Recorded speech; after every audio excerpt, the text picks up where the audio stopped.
This podcast is recorded on the traditional and unceded territories of the Musqueam, Squamish, and Tsleil-Waututh people.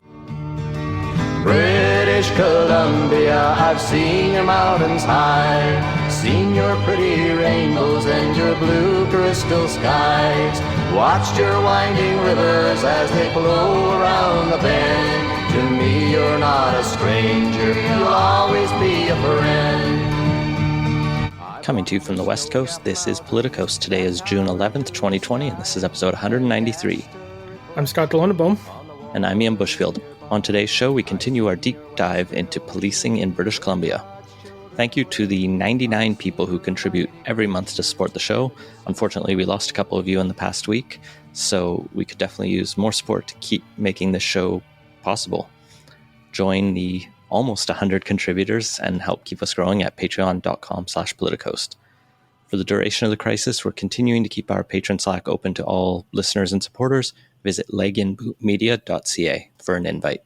Politicos is in partnership with BC Today, British Columbia's daily newsletter dedicated exclusively to BC politics. Sign up for a free trial to have unique coverage of the BC legislature delivered to your inbox every morning. Listeners to Politicos enter the offer code CITIZEN for access to a special rate. For your free 2-week trial of the newsletter, go to politicstoday.news/free-trial. Scott, let's talk about BC's PP, past and present. I'm, of course, talking about the provincial police that we used to have. Before we get into a real deep dive into the history of policing in British Columbia and Canada and really how policing works today, let's talk about some of the latest stories that are not positive. No, there hasn't been much positive news on this front over the last couple of weeks. But yeah, let's jump into it. So first is a follow-up to what we mentioned last week around don't think it was an arrest, but the police altercation and tackling of Chief Alan Adam during a stop for, I believe it was an expired license plate he was pulled over for. Anyway, today the video came out showing that the use of force was not necessarily reasonable and showing the RCMP tackling him pretty hard to the ground and then punching him. Yeah, I haven't watched the footage yet. It's not the great. write-up enough is, it has a graphic warning in front of it. The text includes, there's a lot of yelling back and forth for sure. Yeah, so he's in the process of being restrained by one officer when another runs off and basically knocks the three of them down to the ground. It's not good. And in terms of like individuals, like Chief Adam is not that this should make any difference, but he's not just, some random person. He's a fairly highly respected, prominent person within the Chippewa First Nation and within, I believe, Indigenous communities within Alberta. So, yeah, this is a pretty grotesque abuse of authority and kind of just highlights what this whole moment is really about. Yeah, it's also concerning because the initial response from the police who had allegedly viewed the video at that time was that the actions were appropriate and didn't meet the threshold for an external investigation. Yeah. I mean, the other thing coming out this week is Yvette Brend in CBC had a breakdown counting up all of the different police fatalities across the country over the past decade, roughly, or two, and trying to look across the country at, how many people, bringing all the statistics together and showing that BC has the highest per capita police fatality rate in the country, which, I mentioned last... That actually surprised me a bit. Yeah, well, I mentioned last week, looking at the stats that we've seen almost every year someone is shot to death by police in this province, except the 1 year where there was no one, but then there was like a big spike the following year.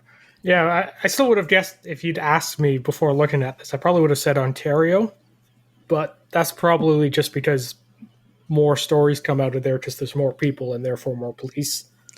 I think there might also just be a difference in the way the RCMP versus another force like the OPP, even, not to say the OPP is unblemished by any standard, but the RCMP seems to have a particular deep systemic issue, as highlighted by the previous story.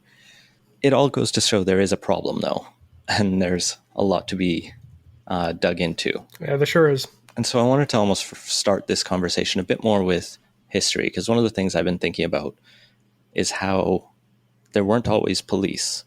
So when people talk about defunding police, abolishing police forces, it's really tough to imagine right now because everyone's grown up and their parents grew up with some kind of police force, and it's just a constant presence.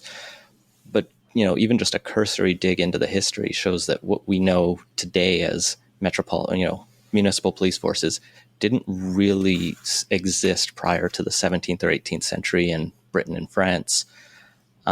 There were, some examples prior to that, but most of the time security would be on a private basis, generally contracted by the wealthier people to protect their, private property. And sometimes there would be government efforts to quell specific issues, but there weren't just kind of continuous, established, commissioned officers until kind of the pre and during the revolutionary period in France, when they were commissioned and tasked with ensuring the peace and quiet of the public and private individuals, purging the city of what may cause disturbances, procuring abundance, and having each and everyone live according to their station and their duties. Which sounds nice, but it's also another way of saying, kind of keep order and maintain the status quo. Yeah, it's also revolutionary France. They were not shy about guillotining people. Yeah, on either side. Yeah, having to start in the terrors maybe isn't the best way to get things rolling.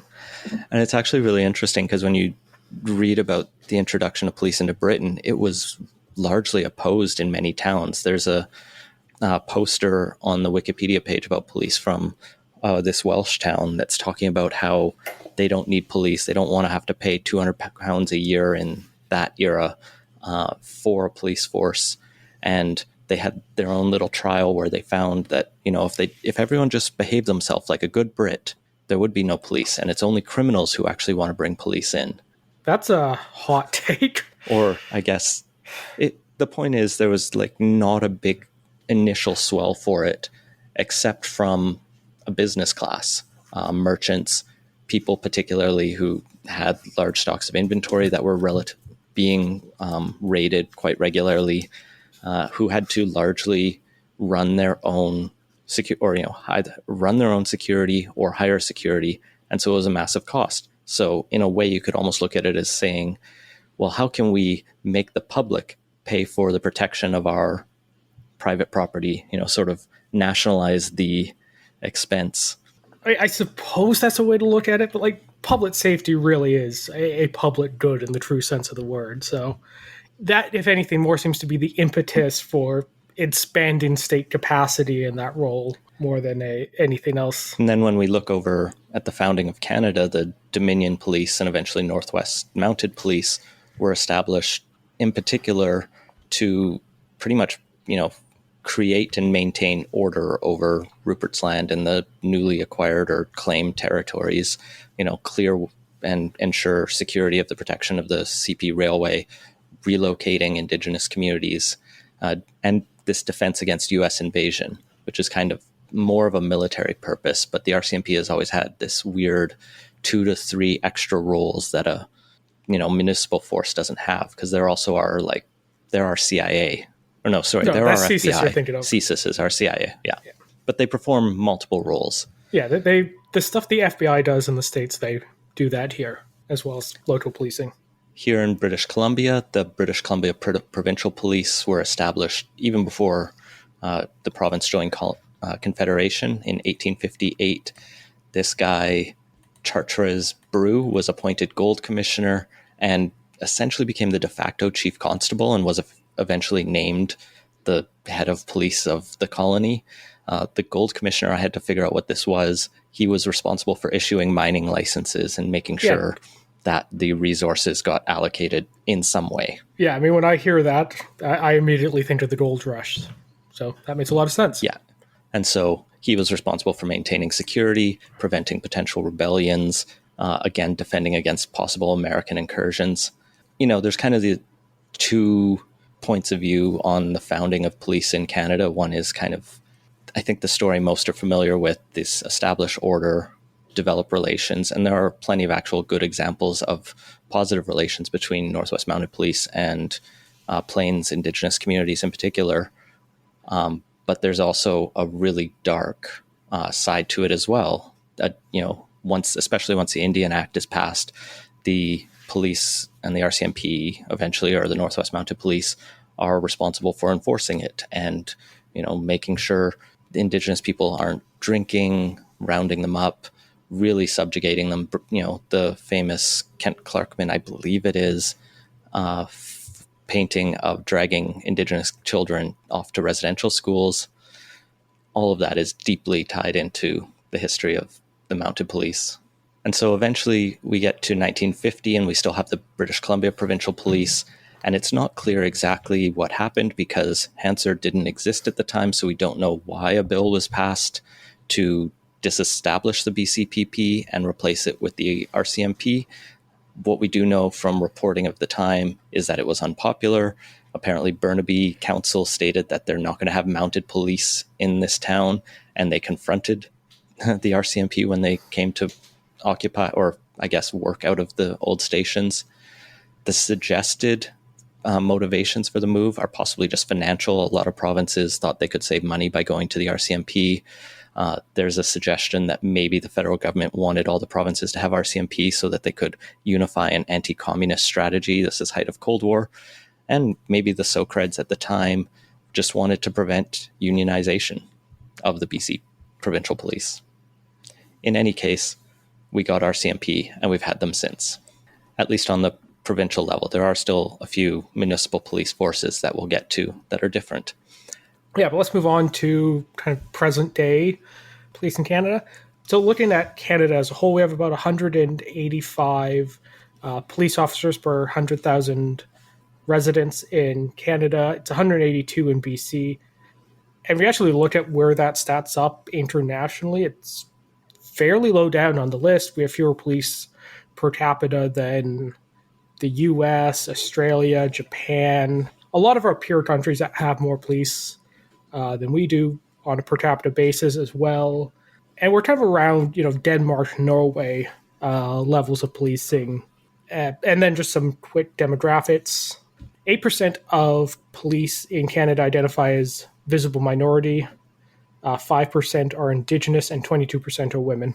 And just for reference, 27% of the British Columbia population is a visible minority and about 5% are Indigenous. And I'm just going to go out without looking at it, but I think 49 to 51% of the province is women. That's probably a pretty good estimate.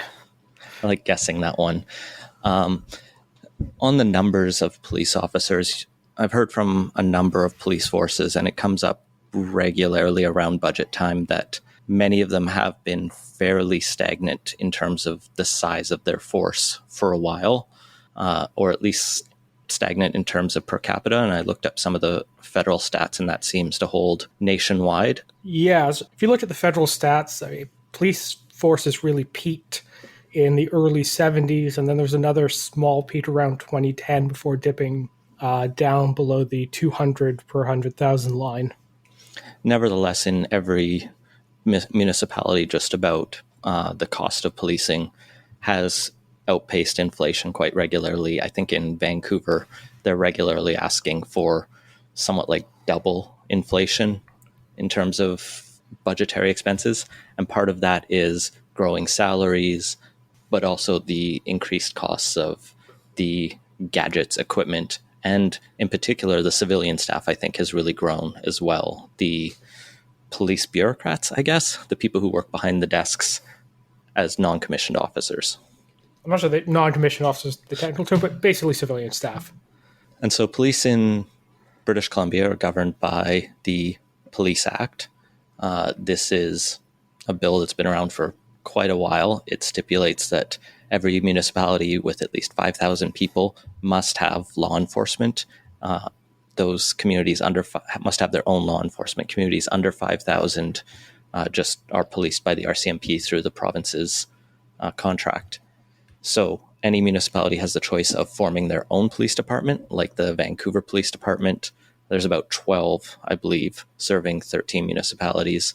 They can contract an existing police department. So I believe Saanich chooses the Victoria Police Department, or they can contract the RCMP from the province. And that's what most do because it's fairly simple. But notably, for example, Surrey is wanting to move from RCMP to a Surrey Police Department. So you can change, it just is a bit of work. And as Surrey's finding out, it's a lot of bit of work.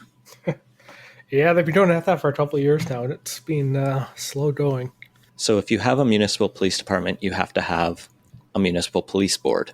This is the body that oversees the police in that community. So the Vancouver one is what I'll speak to, but the same would apply to New West, West Van, Delta, Victoria, etc.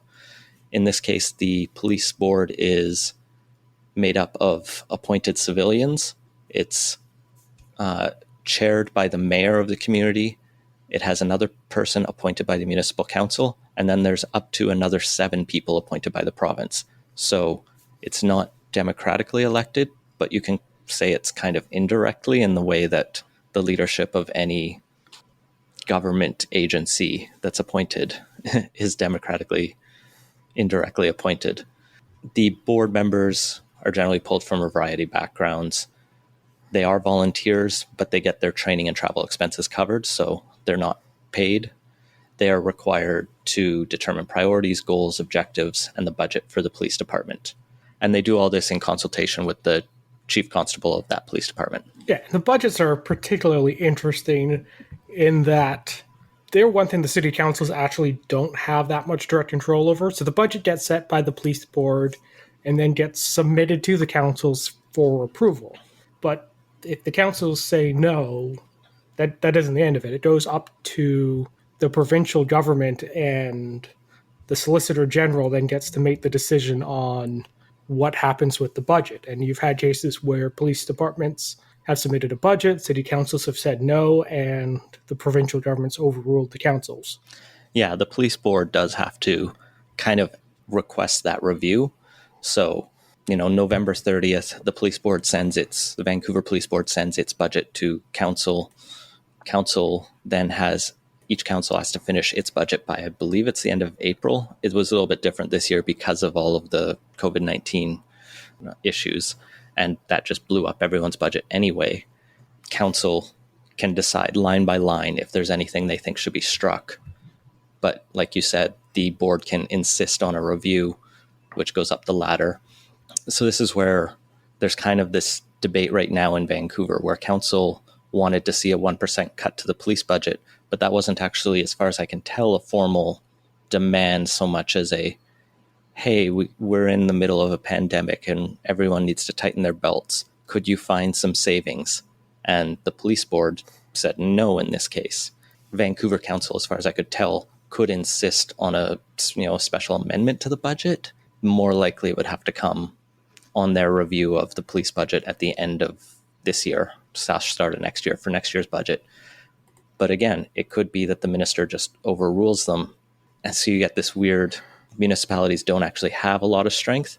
But I would argue in this specific situation we're in right now, with a lot of public attention on this, a municipality taking a very strong stand would actually have to do more than, say, asking the province to do a review. But we'll get into that debate in a minute. Civilians can complain about police in BC in a number of ways. If you have a complaint about one of these municipal police forces, like the Vancouver Police, you go to the Office of Police Complaints Commissioner, opcc.bc.ca, and they can do a review of actions by those enforcement officers and decide if, their behavior was reasonable or not. If you have complaints about the RCMP, you can still go to the OPCC, but you can also go to the RCMP's Civilian Review and Complaints Commissioner. The other situation that will come up is the Independent Investigations Office, the IIO, who does criminal investigations into any incident involving death or serious harm of someone in police custody. They can recommend charges to the prosecution service under the Attorney General for criminal charges, who can then decide whether to pursue them or not. I think both of these bodies, or all of these bodies, have been subject of a number of complaints around transparency. There's two sides to the argument here that, they should say a lot more beyond just an investigation has been opened into an incident in Williams Lake. And sometimes they may say who the victim was, who the person in police custody was. Often they won't say the names of the police officers, which can be a sort of way to help protect the presumption of innocence if they are cleared. But often there's not much said about it, even until the investigation is wrapped up. And even then, the public may not get the sense that they actually know what happened, what's changing, what was even found. So there can be frustration there. And I think that's an area people have, it's good these exist, but making sure that they're, have the trust of the public is key. Yeah, and they don't always have the power to enforce the findings or the recommendations. Like the IIO has to refer charges to the normal Crown prosecutors, so you can have issues with that necessarily being brought to trial and charges being formally laid. That's been a general issue in a lot of places. You see that in the States too, with a lot of times. And it's somewhat understandable. The prosecutors work with the police day in and day out, but it does mean they can sometimes be resistant to necessarily pursuing charges when they should be. Yeah. I mean, the idea of prosecutorial independence does even also extend to the people who do the investigations. So in our ideal world, our prosecutors who are in the Attorney General's office are not making decisions based on what the either police under the Solicitor General or the IIO are saying, other than the weight of the evidence and what's in the public interest. But it's clear, I think, from the weight of the protests and just what we're hearing, that there's a sense the status quo hasn't been effective enough in ensuring public safety from our public safety. Well, let's then jump into the various calls for change that have been put out there. Just for context, today, Vancouver Mayor Kennedy Stewart asked the province for a comprehensive review of policing, but didn't really push the issue any further than that. It was quite the press conference. He teased it, I think, 2 or 3 days ago. He said he's going to be talking about the path forward for policing in BC. He started off by acknowledging Vancouver's on stolen land, in his words. He checked his privilege and then kind of just went, sort of tried to empathize with the protests, but then just said, and my hands are really tied, as we kind of talked about above. Municipalities do have their hands tied quite a bit. And so he's going to punt the issue to the province. Now, his hands are tied in some ways, but if you'll recall, the mayor is the chair of the police board. So this is, not a direct conflict of interest, but on the one hand, he's setting the budget. And then when it comes to council, he's voting on that budget. I think I remember when the 1% cut was proposed for the police board, Kennedy Stewart announced that he was taken aback by that and thought it was done in secret behind his back or something. I think that was actually when the police board said no to that. Well, Didn't the 1% request come from the council to the police board? Yeah. Following the procedural shenanigans of Vancouver Council can be tiring and confusing at times. I mean, my point being that he's got more cards than, say, your average city councillor to play on this, and has more involvement in how policing in Vancouver does plays out. And, he's one vote on the police board, but he is the chair of it, which carries some weight. Well, actually, I think he does. The way it's set up, he doesn't get to vote except to break ties. Right. Nevertheless, despite his call for a review today, it was also announced just shortly after that Premier John Horgan and Public Safety Minister Mike Farnworth had actually been in conversations for at least 24 hours or slightly more to announce that they are going to actually launch an all-party committee, assuming the other parties are on board when the legislature resumes, to study and review the Police Act. They're going to try and speak with experts and communities to determine how the act can be modernized, and they're going to put a particular focus on addressing systemic racism. So, in a way, it sounds like Kennedy Stewart got exactly what he wanted, only it was going to happen regardless of his strongly worded letter that may or may not have been already sent. On the one hand, a review, I think, is pretty positive. I think these are very, policing is not a simple issue, and calls to defund the police, even when I'm supportive of it, it's going to turn out differently in every jurisdiction, what that means. It's one thing for American cities where they have very direct control over their local police to blow up a, massively dysfunctional police department like the Minneapolis PD and say they're going to rebuild from the ground up. But BC, we do need to do this on a province-wide basis. And, this review, I think, is probably the best place to go. How long this takes and how thorough they can do this remains to be seen, particularly when there's going to be an election next year. And, there's a number of other major reviews underway, like the reforms of ICBC, the money laundering inquiries, and so on and so forth. So a lot of, once the review is completed, a legislation will then have to be crafted, debated, and passed to enact these reforms. Yeah, it's not going to be a quick process. That's for sure.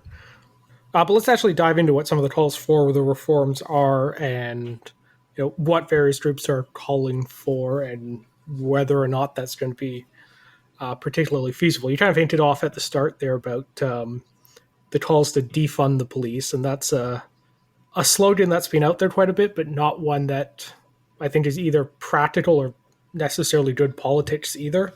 Because, yeah, when people hear the words defund the police, the plain language reading of that is cease all funding to the police, which you'll be quickly told is not what's actually being proposed, but it's not great as a communications method, that's for sure.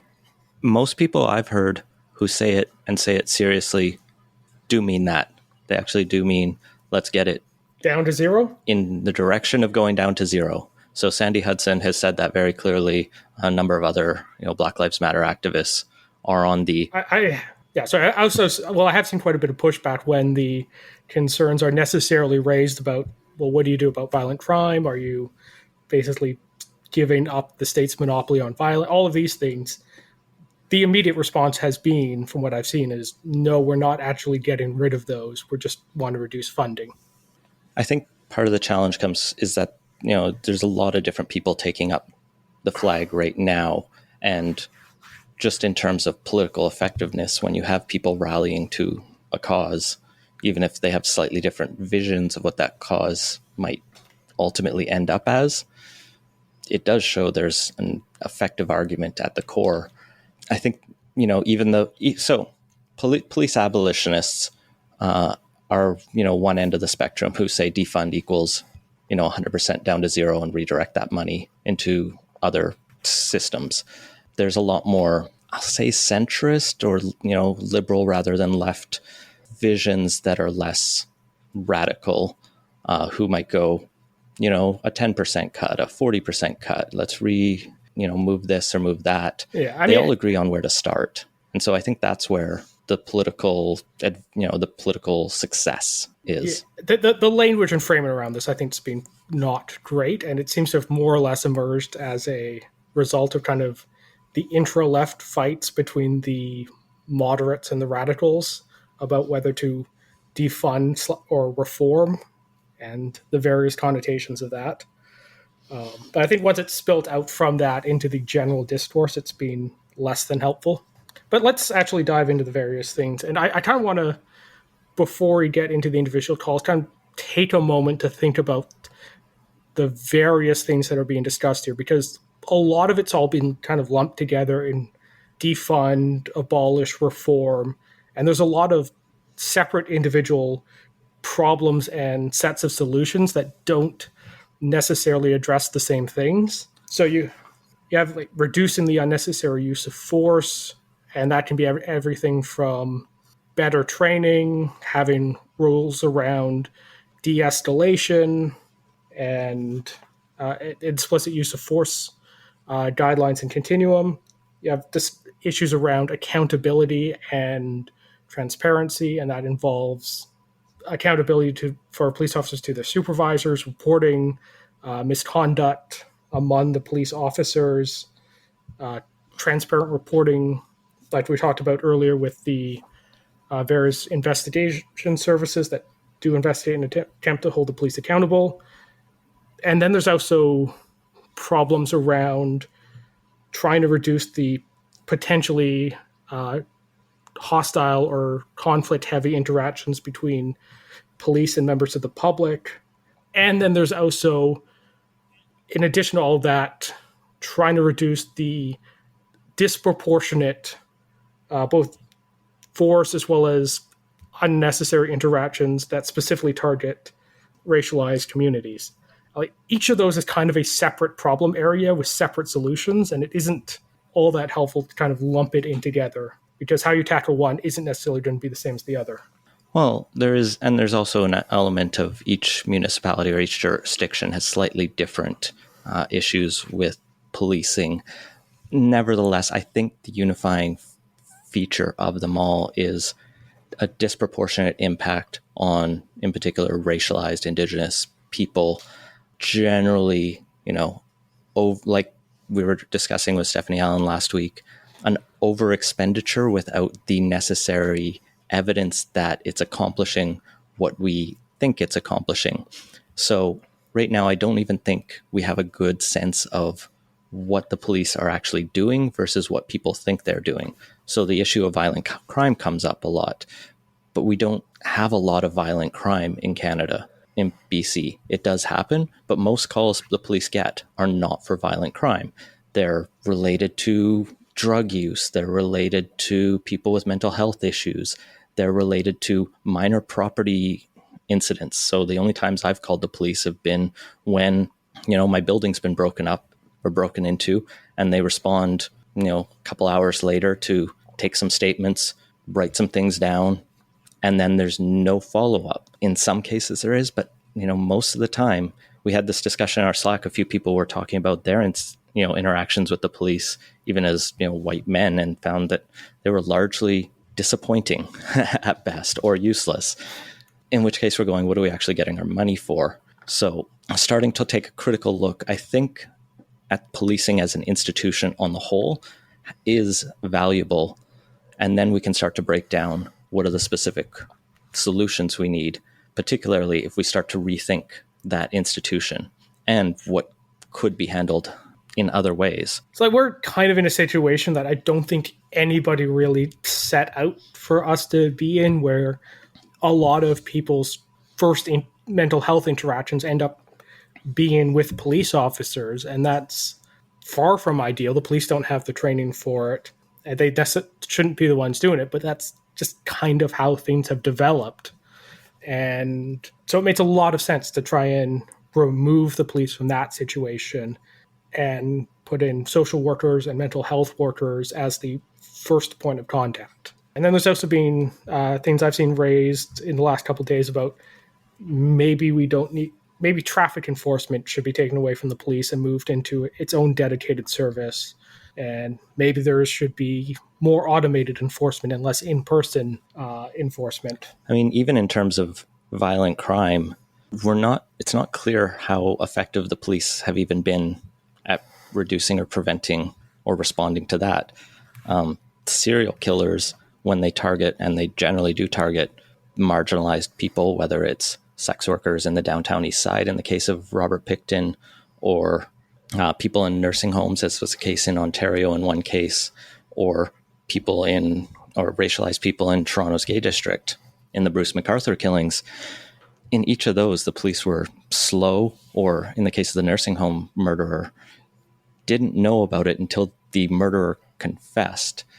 So, I get the idea that we can break each of the issues down, but at some point you go, how many holes are we patching on the boat versus replacing the boat? And, do we even need this particular kind of boat, or should we have different kinds of seafaring vessels to get us to where we think we're going? One of the biggest things that I would argue has reduced crime rates overall across much of the world has been the significant reduction in underlying poverty around the world as people get wealthier. Also taking the lead out of the gasoline. Yes, and that as well. That had a surprisingly good effect, or big effect. But, those two big issues have nothing to do with throwing more money at cops or reforming that in any way. Yeah, I mean, there is evidence that more police officers, in holding all else equal, do decrease crime rates, but yeah, it's not necessarily the only way to get there or the most cost effective. And we can also talk about doing other things, like just stop making some things criminal, like drugs, like sex work, like vagrancy, as used to be. There's many ways that being poor or homeless is still indirectly illegal. Yeah, and there's also just a lot of old laws on the books that aren't enforced consistently or commonly, and that does generate a lot of discretion that can often manifest by targeting disadvantaged groups. Like Stephanie was talking about last week on the podcast, she doesn't drink alcohol in public, where I would have no problem doing that, and like I'm not likely to get a ticket for that at all. And it is just not consistently enforced. So removing a lot of those sorts of things that are generally illegal but not actually either socially frowned upon or consistently enforced would be a huge step in that direction. And that does involve a lot of decriminalizing things. And then there's very simple, things that can be done that would probably save police forces $1 million in some of these, or more in some of these larger districts, which is simply just ending police liaison officers, or school resource officers, as they're called in other provinces, out. That one I'm not necessarily sold on as like a big thing that would make a huge difference here. Like there is definitely value to having liaisons between two major community institutions, as well as you don't necessarily want someone's first interaction with the police to be when they're either a victim of a crime or being arrested or stopped for something, and having that interaction before in a school setting where it's not necessarily a law enforcement conflict situation happening does have value in and of its own right. That's a claim, but on the other hand, a lot of those interactions in schools, too many, as in any, still are situations where it is in conflict, where it is someone being accused by the liaison officer of dealing drugs or some other minor petty crime that could be handled from a number of other different approaches. If we're going to talk about merging our institutions, let's do better making sure that our students have mental health supports.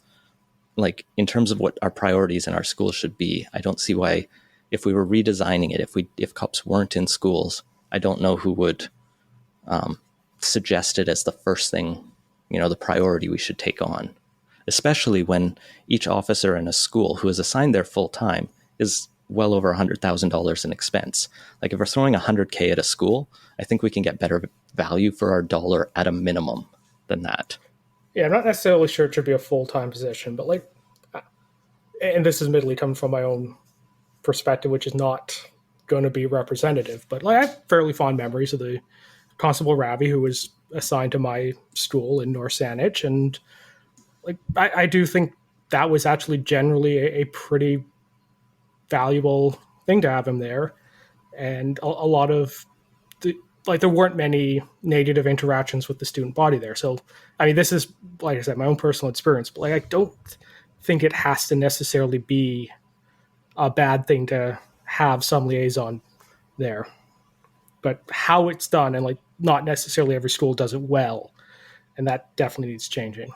Maybe it's just a meet a cop day where they could also have a firefighter and someone else, a nurse or a doctor.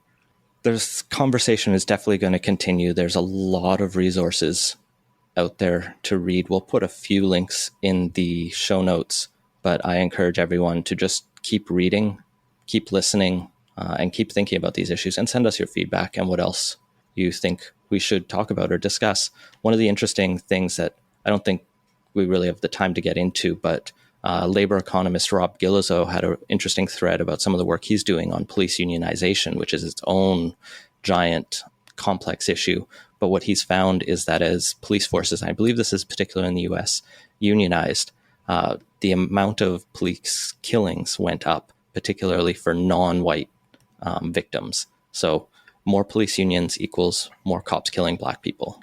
Yeah, and the mechanism that's expected to be working there is that unions, as part of what they do, is they work to protect the jobs of their members. And that's a pretty standard thing for all unions. But how that manifests in the case of the police is that it generally means the unions negotiate a disciplinary system that makes it hard to fire and discipline police officers.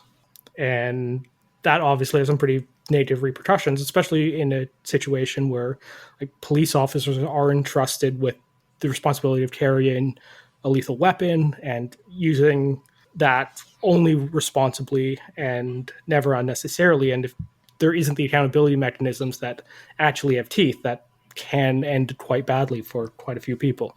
Well, the other thing I want to touch on here is we talked a lot about defunding the police, but I'm not necessarily sure that's how we should be approaching this from as a first step.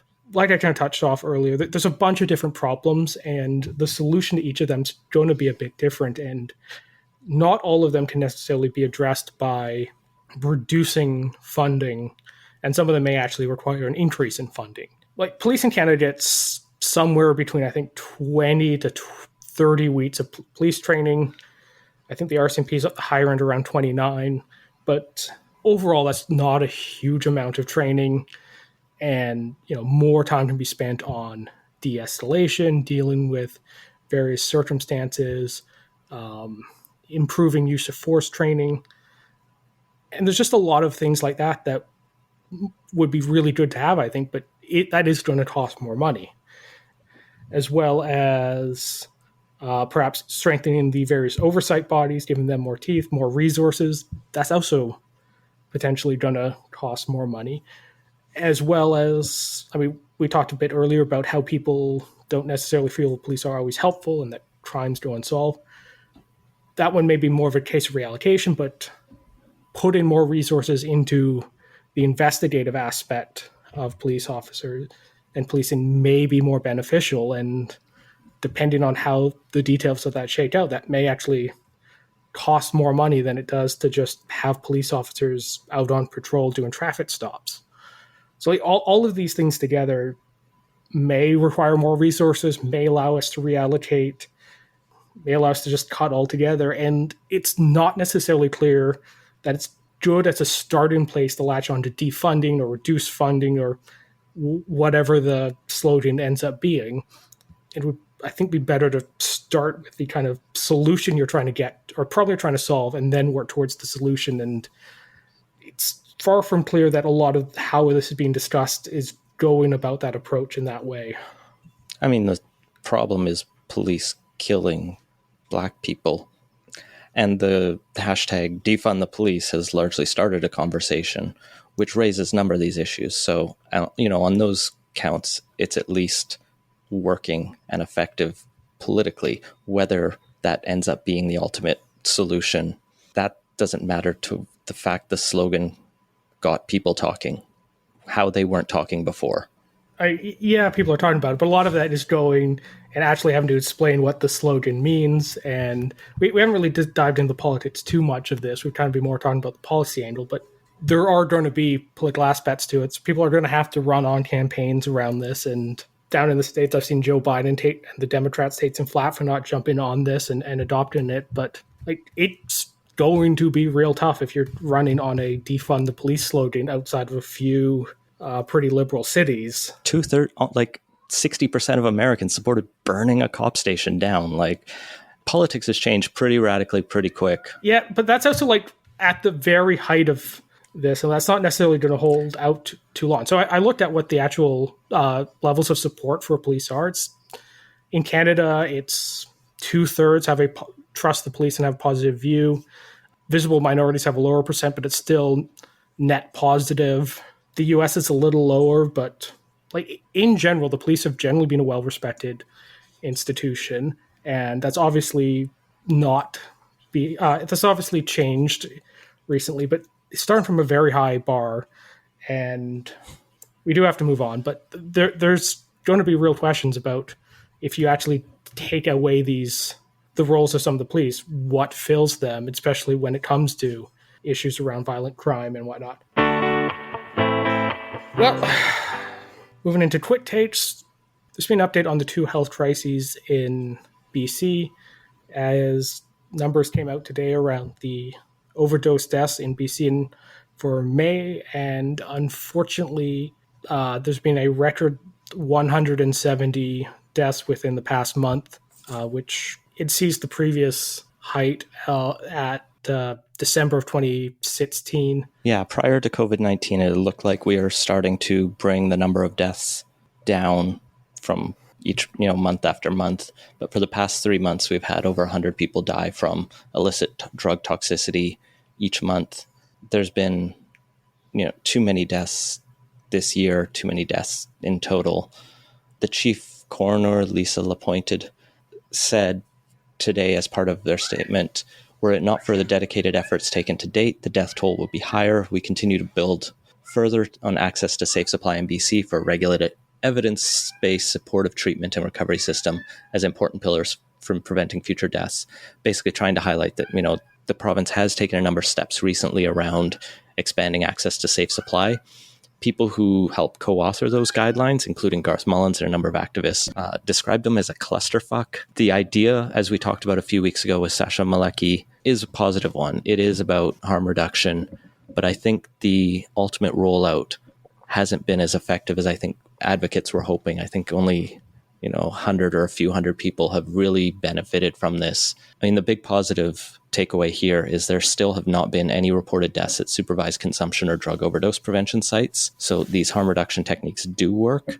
As far as we can tell, we're still having a lot of reluctance across sectors to really implement them. And speaking to today's daily update on just COVID-19, Dr. Bonnie Henry got emotional over this because she was working on this overdose issue long before COVID-19 broke out.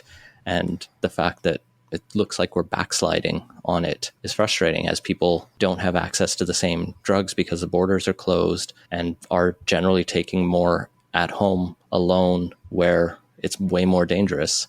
So, she reiterated her call for the province to effectively decriminalize possession by just stop policing these people and make it safer to consume in the safety of other people's presence. But, we managed to mobilize for COVID-19 as a province, but we're still struggling to really manage to deal with this overdose crisis or take it as seriously as it deserves, because a lot of people are dying from this. Like, people die from COVID-19, and we're lucky that we managed to slow it down, but big policy failure here. Well, moving on from a big policy failure to a mixed policy outcomes is the CERB. So this has generally been a successful program, but now that people are starting to return to work, Trudeau has floated the idea of bringing in penalties and really going after fraud in the program. Yeah, earlier this week, a bill was leaked to the media that Trudeau had planned to table and did table, but didn't get the consent necessary to move it forward, that would do a number of things to reform how CERB is rolling out.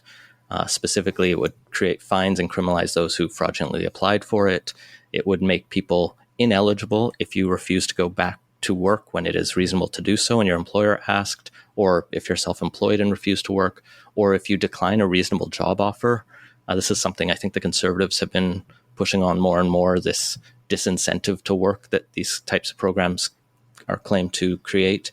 But on the other side of the coin, the bill would have also created a $600 one-time tax-free payment to top up people who claim the federal disability tax credit. So people who definitely need the money the most would have gotten more. There just was kind of a lot more stick than carrot in this. So naturally, it pissed off everyone. Yeah, so it's not going to be going ahead because pretty much every other party said nope to it. It cost the government a week of bad press, which isn't great for them. I mean, a couple things to note here. So, it does make sense to start to scale it back and start to move people off of the CERB that are able to work, and there should be provisions to make sure that's only applicable when there's safe work conditions and nobody's putting themselves at risk to do so, which is going to depend a lot on the province and the industry. So that makes sense, seems pretty reasonable, depending on where various places are. I think the problem there is that creates a huge amount of bureaucratic difficulty. So from a first level, it's easy to imagine, well, you should take this. But then when you start to think about vetting, 9 million people claimed CERB, that's where the simplicity of the initial program had a huge advantage. Yeah. And the CRA, who doesn't generally roll this out versus Service Canada, doesn't have the expertise necessarily in reviewing what is reasonable or not for an employer. Now, there's arguments about whether Service Canada is good at it either, but that's kind of separate. Yeah, so there's going to be some issues there. And then the other thing, the fraud part, because early on, their position of the government was just, if you think you might be eligible, just apply anyway. It's important that we get people who might potentially need it as much help as they can. If this is a crisis, let's just go for it quickly. And it's absolutely reasonable to go after people who were absolutely fraudulent and it did not meet the criteria at all. And where you could prove that there was actually maliciousness, go for that. My concern is that there's going to be a lot of edge cases that get caught up in this, where people are working off incomplete information, sometimes shoddy government messaging, and whether the CRA is going to be going after them or not, it really would make a big difference. Yeah, the CRA reported this week in a separate story that there had been 190,000 repayments made for CERB so far from people who got it and then realized either personally or that the CRA more likely informed them that they shouldn't have got it, repayments, which I did a calculation is about 2%. The government was claiming that 1% to 2% of the 9 million claims are fraud. Now those are separate because most of those repayments were likely accidental. Like you said, confusion over the messaging, thought they qualified, but then they were actually on EI or something. So disambiguating all of those is going to be hard and will inevitably, it's another thing that's going to cost money. And prosecuting fraud is, worth doing, but you have to draw. It needs to be well targeted. Yeah, and you can end up spending a lot more money than you'll recoup. And at some point, you can probably just say cut your losses because people claiming getting a couple thousand from the government is unjust, possibly when they don't deserve it. But in the grand scheme of things, maybe you just write it off. Nevertheless, my favorite of the opposition parties opposing this was the Bloc Québécois, who I can't tell if they actually disagreed with anything in the bill. They're just upset that the federal government hasn't tabled a fiscal update. Which is kind of reasonable. Like, they get a fair bit of leeway because of, everything going on. But it's been a couple months now.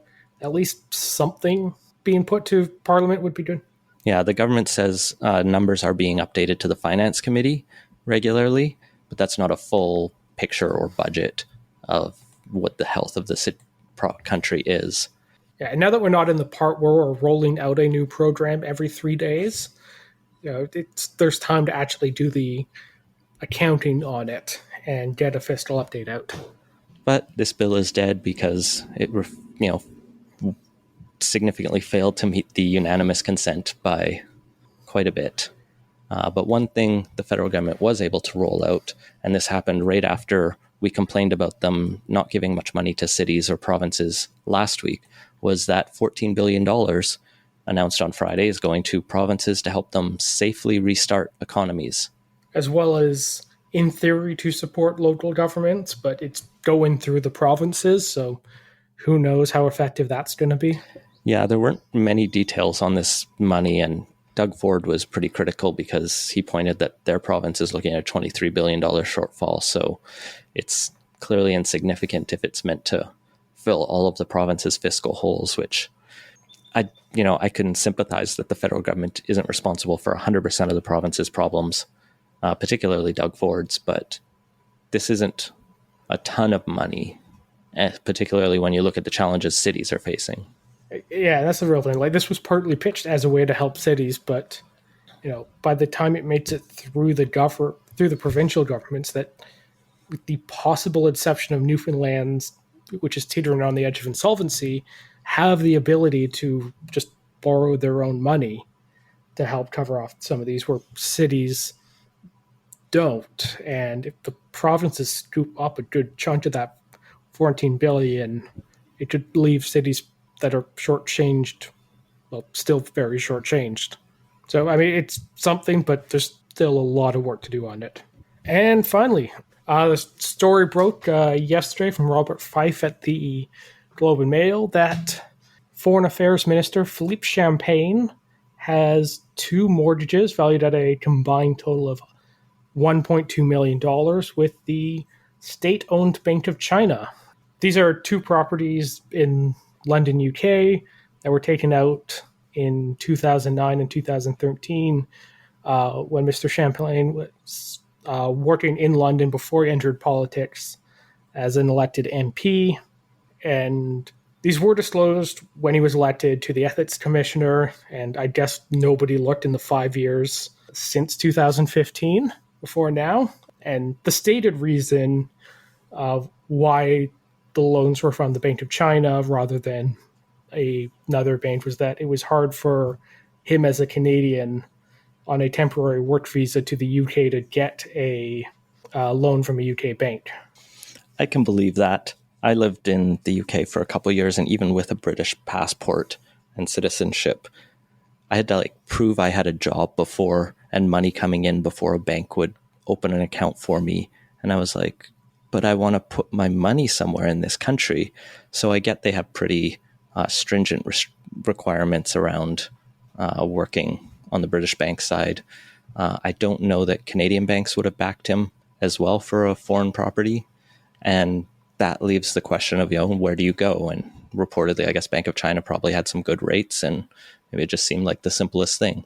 Now the question arises, why is he still holding on to these properties today? Well, it's actually not clear. Does he still have the properties today? He had them when he disclosed to the Ethics Commissioner in 2015.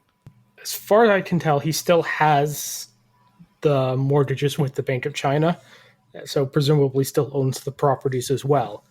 And technically, this has all been above board in the sense that it was disclosed to the Ethics Commissioner. There's no actual rule against a Minister of the Crown owing money to a non-Canadian bank, but when it's a state-owned bank, I mean, this is effectively the Foreign Affairs Minister in debt to the Chinese state, which, as we've talked about before, is not necessarily a country that is friendly or has Canada's interests at heart.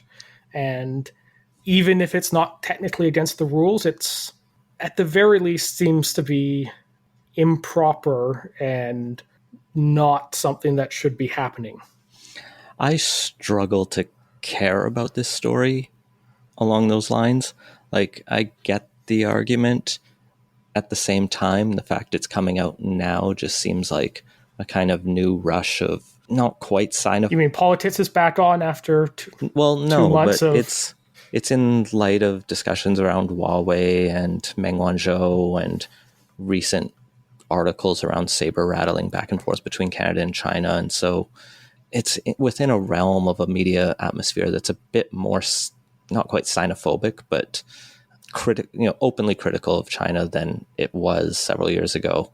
Right. Although I think there's a decent argument to be made that maybe before it didn't have necessarily the correct level of criticism to China. I think, my biggest issue with this is my kind of issue with most politics, especially, and I think it's particularly relevant in the Liberal Party, is just, why do we have ministers who own multiple properties worth millions of dollars around the world? It's the classism that I have more unease with. And just the fact he owns 2 properties in London, even, he's a foreign minister. Does that not bias him in his dealings with Britain as well? People have focused on China here, but he owns 2 properties in London, so he's got a clear interest in British politics. There's a lot of issues all around. Yeah, I mean, I don't think it raises quite to the level because the UK is one of our closest allies. But yeah, I mean, I think the proper thing that should have happened was that he either sell off the properties or refinance them with a Canadian or hell, even a UK institution that isn't state-owned would have been, I think, the right thing to do in this case. And the Prime Minister shouldn't have appointed someone, Foreign Affairs Minister, who owed money to a foreign state. And that's the other thing. It's like, I think it does raise some questions about the Prime Minister's judgment if this was known back in 2015. I mean, there are much bigger things that I raise questions about the Prime Minister's judgment for than this, but yeah, fine. I'm not calling for his resignation. He can sell the places. He can not. The whole thing's kind of gross. Yeah, I mean, I don't think this is necessarily a fireable level of problematic, but it's definitely a needs to change the situation level of problematic. And that has been Playtoast. Find links to everything we talked about at playtoast.ca. Support the show and get access to our Slack channel at patreon.com/playtoast. Our intro music credit is Beautiful British Columbia by Serge Plotnikoff. Playtoast is a production of Light and Boot Media, and editing services are provided by CHLY 101.7 FM in Nanaimo. Wash your hands and stay home. Thanks for listening.